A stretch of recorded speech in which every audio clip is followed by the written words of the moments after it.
Спроможна громада – це та, в якій налагоджений ефективний діалог між владою та її жителями, а їх спільні дії спрямовані на розвиток громади. Це стало нашим ключовим завданням в межах проєкту «Від діалогу до спільних дій».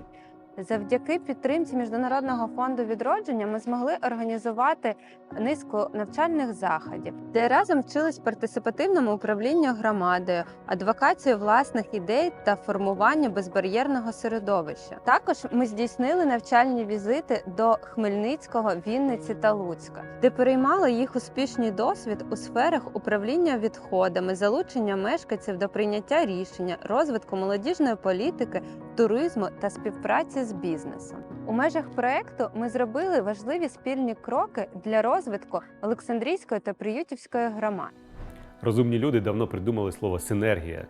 Тому коли ми спільно реалізуємо якийсь проєкт, а тим більше підключаємо сюди не тільки громадські організації, а ще й експертів, проєкт реалізується значно якісніше і продуктивніше. Відвідування інших міст, інших громад – це дуже важливий, корисний досвід. Ми, живучи в маленькому селищі, багато чого не знаємо, багато чого не бачили, а все вже створено кимось і вже кимось впроваджується.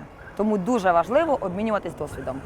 Ми побували в Луцьку, ми були в Хмельницькому, у Вінниці і наочно побачили, як громади розвивають свій туризм, свою культуру, як вони співпрацюють і підтримують бізнес, як вони роблять перші кроки в захисті навколишнього середовища. І ось це саме ті приклади, які показали нам, як рухатися вперед. У Хмельницькому ми побачили, як вони разом, влада, бізнес і громадськість, вирішують навіть такі складні питання, як поводження з твердими побутовими відходами.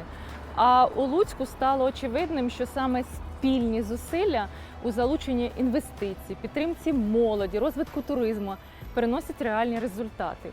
Цей проект показав нам те, що тільки об'єднуючись, ми можемо досягти успіху. Тому що наша сила в тому, що ми доповнюємо один одного, підтримуємо один одного, навчаємось один в одного і разом можемо досягти гарних звершень та результатів. Якщо ти хочеш, щоб зміни прийшли в твій дім, в твою громаду, потрібно діяти. Самому діяти важко, гуртом діяти легше. Наша громада теж рухається вперед. Завдяки громадській організації «Нова Дружківка» ми провели морфологічний аналіз сміття, провели обстеження доступності Палацу культури Світлопільський. Це може здатися зовсім простими і, можливо, на перший погляд незначними кроками, але по суті своїй це ті інструменти, які дають розуміння, як рухатися вперед, що ми теж спроможні щось робити. Немає нічого неможливого.